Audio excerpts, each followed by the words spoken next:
que é a nossa garantia de vida eterna, de salvação, juntamente com Ele.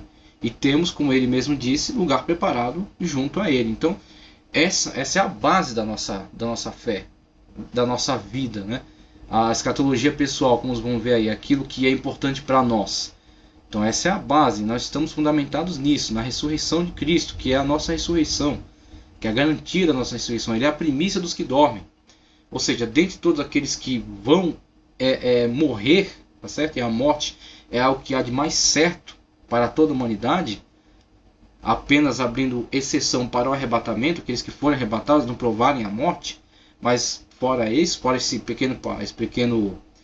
pequena exceção, todos hão de morrer. É a coisa mais certa na humanidade. Então, dentre os mortos, e aí ele usa o termo dormir, dentre os que dormem, a primícia dos que dormem é Cristo. Ou seja, dentre aqueles que morreram, Cristo é o único que ressuscitou e vive eternamente. Mesmo que outros personagens da Bíblia tenham ressuscitado e depois morreram. Mas Cristo é aquele que ressuscitou e vive eternamente, está sentado à destra do Pai. E é Ele que nos garante. Então a única firmeza na escatologia é essa. As outras elucubrações, os outros pensamentos, as outras hipóteses, elas são muito defendidas, são muito fundamentadas, são inteligentes, são bem sistematizadas, mas não são definitivas. Elas estão sendo discutidas, tá certo? Estão sendo elaboradas e discutidas. Portanto, devemos observar tais formulações com muita cautela, a fim de não elaborarmos em erro pensando que encontramos com a verdade absoluta. Ninguém foi ao outro lado da vida e veio nos dizer como é lá. Então ele trabalha essa questão de restar sempre uma incógnita, né? A Bíblia nos informa que é um lugar de tormento à espera dos injustos e um lugar de gozo prepara dos justos. Então as certezas básicas são essas, tá certo? Condenação para os ímpios, que é a própria Bíblia que assim o diz. O Senhor Jesus Cristo, inclusive, afirmou que lá o fogo nunca se apaga e o bicho nunca morre. Então, se Jesus disse que o fogo nunca se apaga e o bicho nunca morre, não é possível admitir, dentro daquilo que pensamos, uma teoria que fale acerca da eliminação, que fale acerca da cessação da existência, como, por exemplo, é defendido dentro da heresia dos adventistas do sétimo dia. Não é possível conciliar isso com as afirmações de Cristo. Se há uma eliminação total do ser, esse ser passa a não existir em algum momento, e eles entendem que este é o juízo é que esse ser em algum momento passa a não existir, a aniquilação total, tá certo? Este fogo está para quem? Este bicho está para quem? Qual foi essa afirmação? Será que Cristo errou? Esse fogo não está para ninguém porque será aniquilado, então logo esse fogo não existe, na verdade? Esse bicho que ele falou, o bicho nunca morre. A quem ele é destinado a atormentar?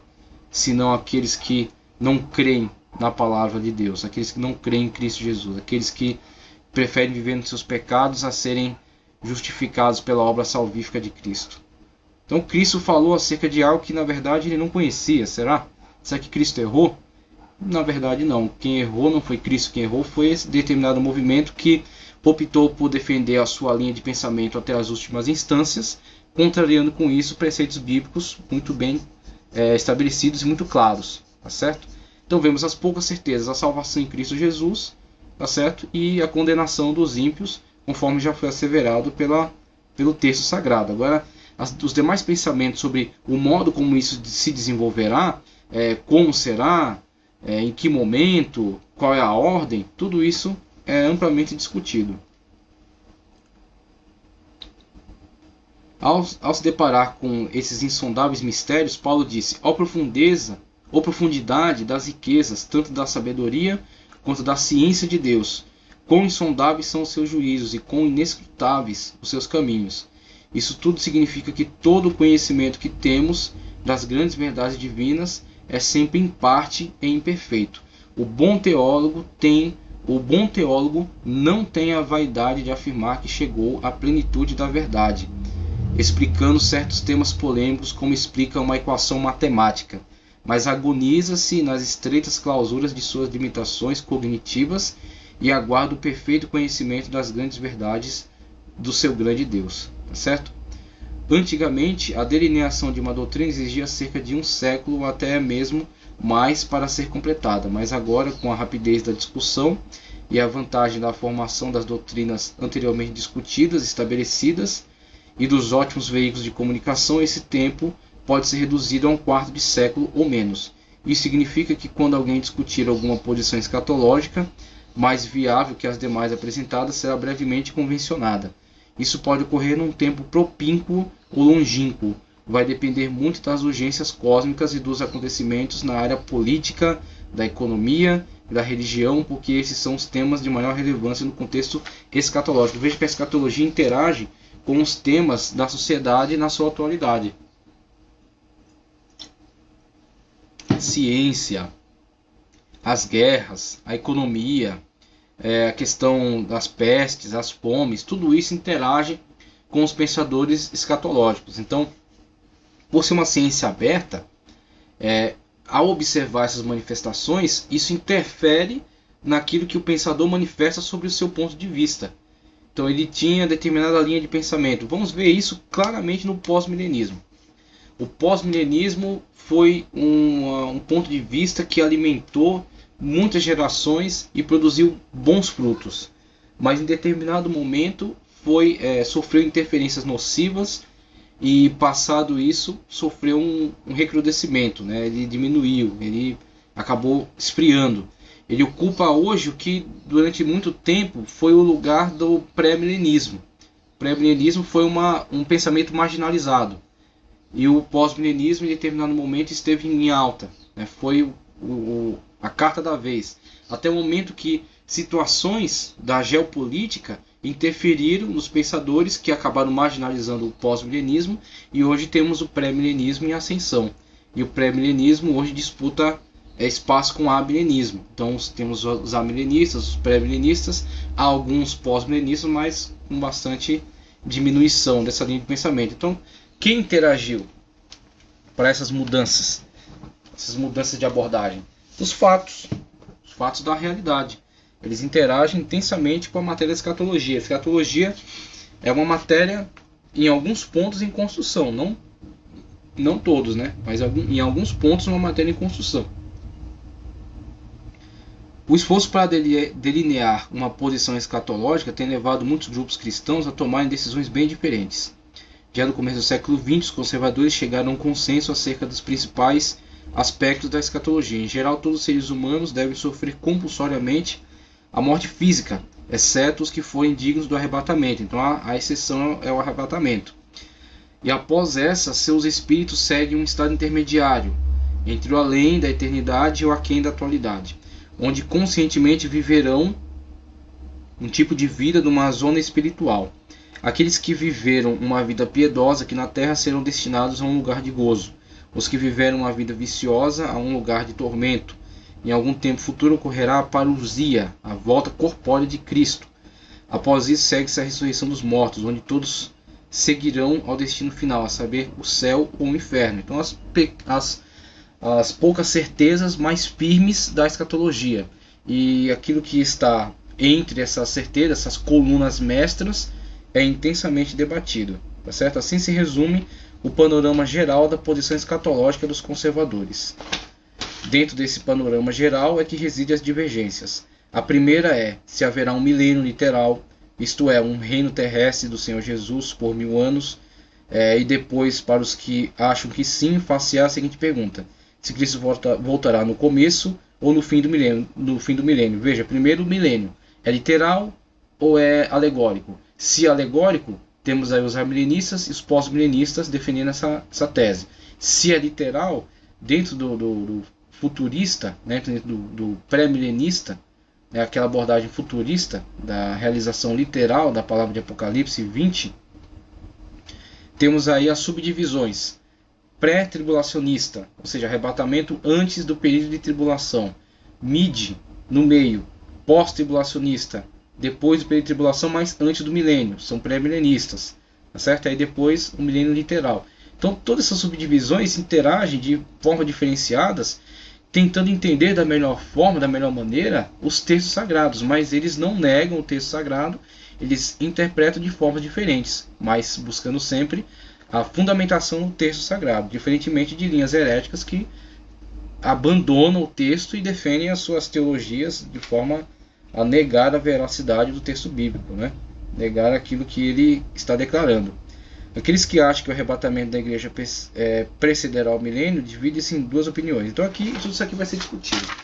Não precisa se demorar tanto aqui, que isso aqui vai ser discutido. É válido dizer aqui que qualquer formulação escatológica deve harmonizar com os demais conceitos doutrinários. Aqui temos o conceito geral, né? O conceito do contexto próximo, contexto geral, objetivo de toda a Sagrada Escritura. Tá certo? Então o texto ele tem sempre uma interação, uma dinâmica de interação com os outros textos. Nenhum texto pode ser interpretado isoladamente. Eu até gosto de falar, nas duas salas que eu já ministrei hermenêutica, eu falo isso um pouco mais para chocar mesmo. Não existe versículo. Não existe versículo. Algumas pessoas, mas como não existe versículo? Eles estão na Bíblia. O que está na Bíblia é o texto. O versículo é uma construção artificial feita somente para a localização dentro do texto. Só. O versículo é uma ferramenta de busca. Então você tem o Google, digita lá um nome, ele faz uma busca. Aquilo, o importante não é a forma como o Google encontrou. O importante é a informação que ele encontrou. Então a ferramenta de busca é problema do TI, é problema da engenharia da informação, problema deles. Assim, o cara da engenharia da informação da época implantou esse sistema, versículos e capítulos, tá certo? Então aquilo é só uma ferramenta de busca. Quando você encontra um versículo, aquilo é só uma ferramenta de identificação do texto dentro de um pequeno texto dentro do geral. Então o versículo em si não existe, o que existe é o texto. E o texto está vinculado sempre ao contexto. Contexto imediato, contexto distante e cânon bíblico. Todo cânon. O cânon tem uma interação dinâmica também dentro é uma interação dinâmica geral também. Então, tudo aquilo que é afirmado está interagindo com outras afirmações. Está interagindo, está se conciliando também com as outras afirmações. É válido dizer aqui que qualquer formulação escatológica deve harmonizar com os demais conceitos doutrinários, tais como cristologia, teologia ou teontologia, como está aí, pneumatologia, doutrina do Espírito Santo, angelologia dos anjos, antropologia, doutrina do homem. Tá? A investigação escatológica não pode ser divorciada dos demais sistemas doutrinários. Isso quer dizer que qualquer pessoa que desejar elaborar um tratado de escatologia deve, antes disso, possuir uma boa formação teológica a fim de não incorrer em graves erros. Tá certo? É o conhecimento das demais disciplinas teológicas quem habilita o expositor a fazer críticas escatológicas. Tendo em vista muitos irmãos sem a menor formação teológica elaborar apostilas de escatologia e sair por aí dando seminários nas igrejas e geralmente tentando implantar medo, tentando implantar pânico, tentando passar informações obscuras, informações que ninguém sabe a fonte, tá certo? Coisas loucas como eu já ouvi ao longo da minha vida, tá certo? Absurdos que são falados em palestras de escatologia, tá certo? Que alguém furou o chão e ouviu gritos lá de dentro. Quer dizer, onde está o magma, né? Está o inferno lá. Ele furou o chão e ouviu gritos de lá. Balelas, né? Fábulas. Levar a Bíblia ao patamar de fábula, né? Ou viu um cometa e no cometa tinha uma faixa, Jesus está voltando. Patético, né? Coisas assim, desenho animado. Então são coisas que ridicularizam a Bíblia. São na verdade manifestações diabólicas, porque vêm ridicularizar aquilo que é sério, aquilo que tem que ser fundamentado na Escritura Sagrada. Então o que é? São aventureiros, pessoas que não se preparam primeiro, não se municiam de documentos, de livros, né? Não consultam outras pessoas que já pensaram, que já estudaram, para dar uma declaração.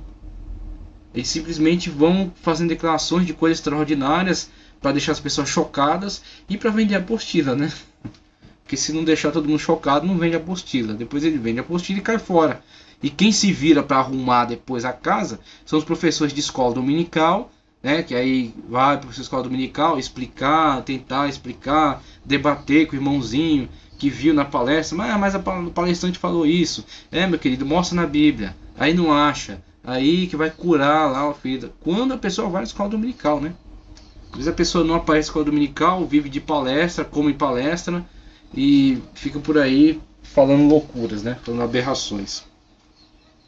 E o pastor da igreja, né? Pastor e o presbitério da igreja que vai consertar isso nos cultos de ensino, né?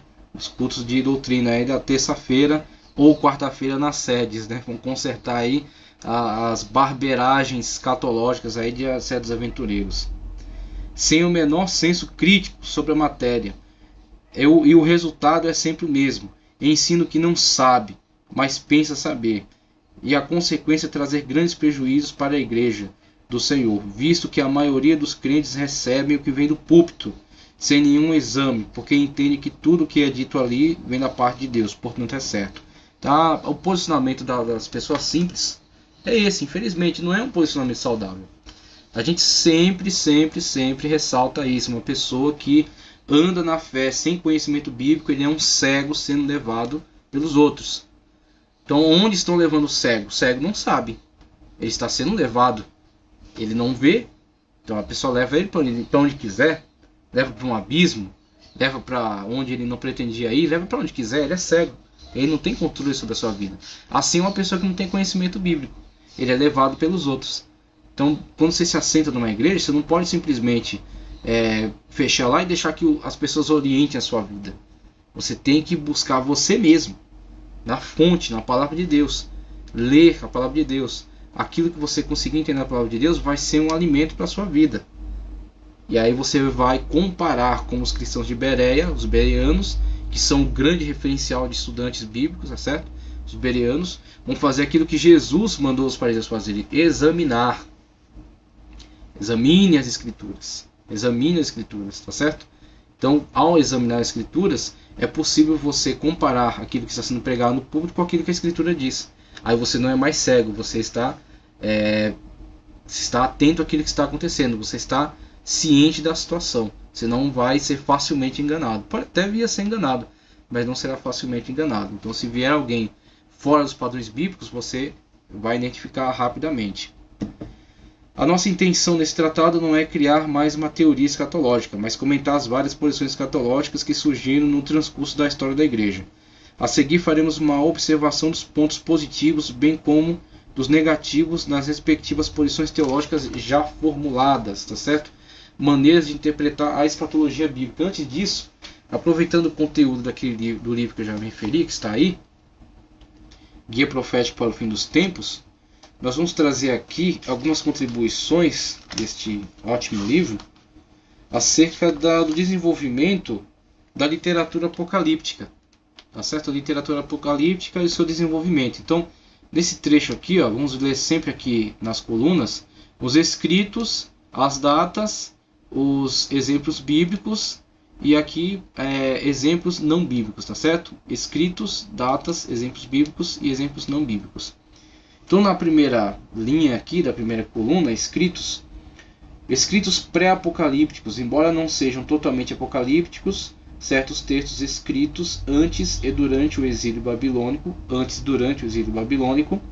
prepararam o caminho para escritos apocalípticos compostos posteriormente. Os capítulos 7 a 12 de Daniel, puramente apocalíptico, tá certo? Então aqui temos o nascimento da escatologia. A escatologia estuda acerca das coisas do futuro, né, das últimas coisas, com o seu material, que são os textos apocalípticos. Os textos apocalípticos são um suporte material para o estudo da escatologia. Então temos aí o início da produção textual do material apocalíptico. Os capítulos 7 a 12 de Daniel representam a mais clara expressão do pensamento apocalíptico que surgiria mais tarde, tá certo? Séculos 7 a 6 a.C., séculos 7 a 6 a.C., e temos aí textos, como ele mesmo diz aqui, textos pré-apocalípticos e textos apocalípticos de fato. Então temos Isaías interage dentro do mundo apocalíptico, quando, por exemplo, fala acerca do Messias, Isaías dá uma descrição do reino milenial, tá certo? Do milênio. Temos o texto de Ezequiel, por exemplo, fala do templo na época do milênio. Temos o texto de Zacarias, tá certo? Fala acerca do Senhor Jesus. Ele traz alguns referenciais que podem ser comparados também com a manifestação das 12 testemunhas na época do Apocalipse, né? Temos texto de Zacarias, muitas visões de Zacarias, muitas visões, e Daniel, principalmente 7 ao 14. Aí Daniel interage muito com o Novo Testamento, com o texto de Apocalipse, tá certo? Então vemos aí exemplos não bíblicos nessa época, não chegou até nós.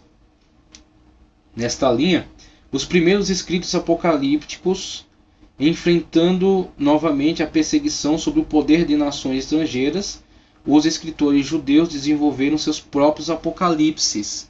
E aí temos exemplos de textos fora do cânon, fora da Bíblia Sagrada, tá certo? Então, autores que viveram nessa época e que escreveram textos apocalípticos, mas que não foram considerados canônicos nem pelos judeus e também não são considerados canônicos pela ortodoxia atual. Séculos 2 e 1 a.C., tá certo? E também início do século 1 a.C. Não há textos canônicos nessa época. Essa época está enquadrada dentro daquele chamado silêncio profético, os 400 anos de silêncio, que vai desde o profeta Malaquias até a abertura do Novo Testamento, com a pregação de João Batista. E aí, exemplos de textos não bíblicos enquadrados dentro dessa época: Livro dos Jubileus, Salmos de Salomão,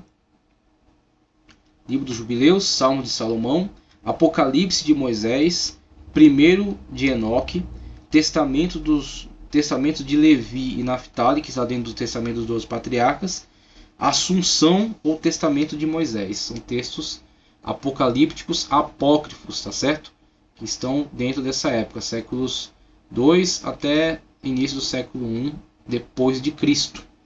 E aí, nessa outra linha, os últimos escritos apocalípticos. Os cristãos e os judeus enfrentavam a opressão sob o poder dos romanos.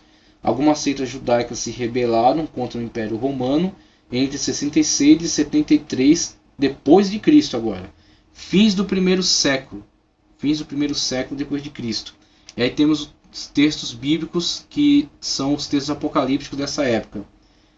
Marcos 13, Mateus 24, Lucas 21.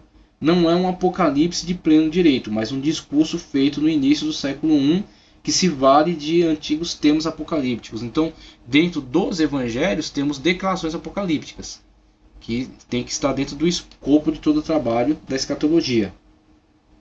E, finalmente, Apocalipse de João, que é o texto apocalíptico por excelência do Novo Testamento, lembrando-se sempre interagindo muito com o texto de Daniel, certo? Exemplos de livros não bíblicos apocalípticos dessa época, do primeiro século depois de Cristo. Quarto Esdras, ou segundo Esdras, em algumas versões. Apocalipse de Abraão, em torno de 80 depois de Cristo. Veja só, né, esse tipo de apócrifo aqui, pseudepígrafe, tá certo? Alguém escreveu um texto no ano 80 depois de Cristo e atribuir a Abraão. Pseudepígrafe, ou seja, ele usa o nome de uma pessoa da Bíblia, tá certo? O nome de uma pessoa, um personagem bíblico, passando-se por ele. Mas é óbvio que não é esse personagem. Então ele usa o nome desse personagem bíblico para dar autoridade ao seu texto, passando-se por ele, e ali ele declara quais são os pontos de vista que ele tem acerca do Apocalipse. Só que ele quer ganhar autoridade atribuindo a esse personagem bíblico importante. Esses livros têm alguma relevância. Qual é a relevância deles? Mostrar como se pensava a escatologia na época. Quais eram suas preocupações, quais eram seus pontos de vista. Então, mesmo que são apócrifos, são pseudepígrafes, mas eles passam qual é o ponto de vista que as pessoas tinham acerca da escatologia na época. Agora, só aquilo que era inspirado entrou para o cânon. Tá certo? Isso aqui é canônico, isso aqui é base doutrinária. Isso aqui é somente para nós fazermos uma análise de como era pensada a escatologia dentro da sociedade da época. Aqui agora, os últimos apocalipses cristãos. Após a desastrosa revolta judaica contra os romanos, o apocalipsismo desvaneceu-se. O cristianismo tornou-se cada vez mais gentil. Das gentes, né, dos povos. E o apocalipsismo cristão assumiu formas diferentes e menos judaicas, menos judaizadas. Século II depois de Cristo. tá certo? E aí não temos textos bíblicos dessa época, encerrou aqui. Inclusive aqui é o fechamento do cânon bíblico, tá certo? Com o fechamento do último livro do Novo Testamento.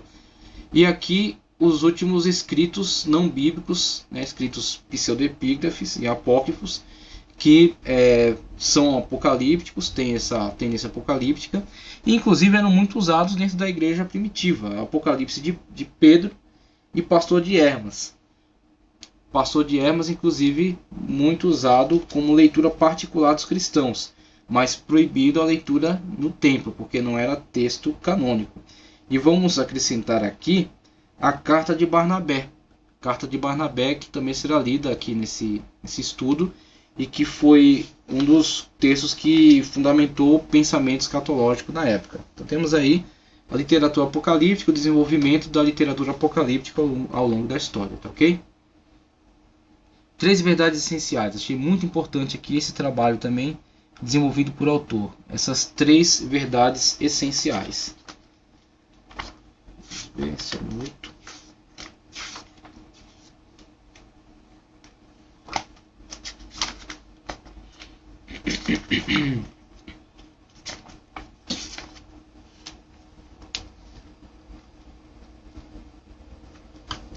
Estou na primeira linha, acerca das 3 verdades essenciais. A verdade essencial sobre o fim dos tempos. A verdade essencial sobre o fim dos tempos. A segunda coluna, o que as escrituras dizem, né? A terceira coluna, os que os cristãos primíticos ou primitivos pensavam. A quarta coluna, detalhes não essenciais sobre a verdade essencial. Então temos aí 3 verdades essenciais. Apesar de termos diversas escolas de pensamento e diversos pensadores, é interessante a gente reforçar as ideias essenciais em torno da escatologia. Aquilo que é fundamental, aquilo que é compartilhado entre as diversas linhas. É aquilo que é essencial, e aquilo que não é essencial é o campo vasto para trabalho, né, e as discordâncias e os debates dentro da escatologia. Então a primeira verdade essencial dentro do estudo da escatologia: Jesus voltará à Terra em forma física em algum momento no futuro. Mesmo há milenistas, né, que dizem que o milênio é alegórico, mas a maioria milenista não nega a volta de Cristo. Aí tem uma ala radical, né, pode dizer assim, uma ala radical, principalmente representada por Bultmann, que alegoriza totalmente tudo. Ele faz uma alegorização ampla da Bíblia, né, de todo o conceito bíblico, não só desse trecho de Apocalipse. Então, os amilenistas alegorizam a questão do milênio, mas em relação às outras verdades bíblicas, eles mantêm um pensamento literal. Agora, Bultmann vai além de todos esses limites aí, alegorizando toda a Bíblia. Então, o que as Escrituras dizem aqui na segunda linha? O Filho do Homem há de vir a hora em que não penseis. Tá certo? Mateus 24, 36 a 44, Marcos 13, 32 a 37. Esse Jesus que dentre vós foi recebido em cima no céu, há de vir assim como para o céu vistes ir. Atos 1:11. Aguardando a bem-aventurada esperança e o aparecimento da glória do grande Deus e nosso Senhor Jesus Cristo, conforme está em Tito 2:13. Cristo, oferecendo-se uma vez para tirar os pecados de muitos, aparecerá a segunda vez sem pecado aos que esperam para a salvação, conforme está em Hebreus 9:28. Permanecei nele, para que quando ele se manifestar tenhamos confiança e não sejamos confundidos por ele na sua vinda, conforme está na 1 de João 2:28. Tá certo? Então são o que as Escrituras dizem acerca disso. O que os cristãos primitivos disseram, ou primíticos disseram. Essa profecia de Isaías 33, 13 ao 19, Isaías 33, 13 ao 19, diz respeito ao pão que o Messias nos deu de comer e ao cálice que ele nos deu de beber. Esta profecia prova que veremos este mesmo Rei de Glória. Ok? Outra frase, outro pensamento que era dito. A igreja crê na ascensão ao céu em carne e osso do amado Messias Jesus, nosso Senhor, e na sua manifestação desde o céu, na glória do Pai, para reunir todas as coisas em um. Também era outra declaração. E mais esta. Ele sentou-se à direita do Pai e voltará em esplendor. E aí, finalmente, a parte onde detalhes não essenciais sobre esta verdade essencial. Ou a volta de Jesus será um único evento depois de um tempo de tribulação, ou Jesus voltará para retirar a igreja antes da grande tribulação e depois para reinar após o tempo da tribulação. Tá ok? Então essa é a parte discutível